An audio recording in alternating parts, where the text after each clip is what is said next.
Per avere un quadro complessivo della situazione economica sul territorio della provincia di Venezia si è cercata un'occasione di confronto nella 10ª giornata dell'economia in un convegno organizzato dalla Camera di Commercio di Venezia, alla ricerca di quei fattori di competitività necessari ad una nuova crescita delle imprese. È una situazione che sicuramente incide perché questa situazione di grave crisi che sta emergendo a livello internazionale denota anche sui dati della Camera di Commercio una situazione di forte criticità.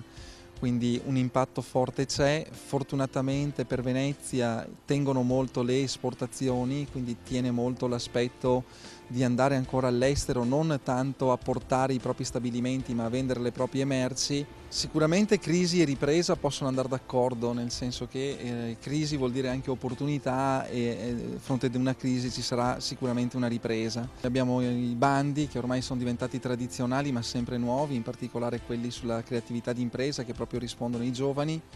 Abbiamo la nostra azienda speciale Venezia Opportunità che si occupa di formazione dei giovani e c'è un'attenzione molto forte in generale ad una crescita delle imprese giovanili perché rappresentano il futuro per tutti. Uno degli elementi più confortanti è sicuramente la voglia di fare impresa usufruendo dei mezzi locali, facendo leva sui settori di punta della Regione Veneto ed in particolare della provincia, anche in vista dell'Expo 2015. Credo che bisogna puntare su due momenti: il fatto di riqualificare il sistema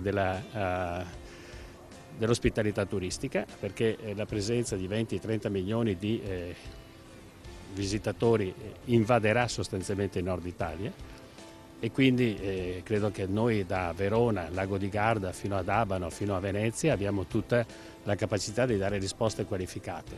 Noi abbiamo due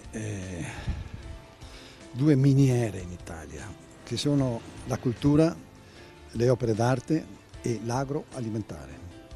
Sono due miniere inesauribili perché l'arte ha un appeal giovani, bambini, giovani, vecchi, eccetera.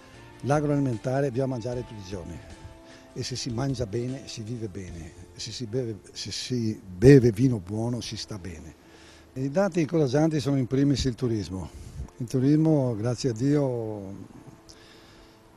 ha un alto numero di frequenze, è in continuo aumento, non voglio dire esponenziale, ma è in continuamente. Quello che più conta è sta salendo la qualità del turismo veneziano, in termini di valore aggiunto, in termini di meno mordi e fuggi e più soggiorni negli alberghi e nelle attrezzature ricettive.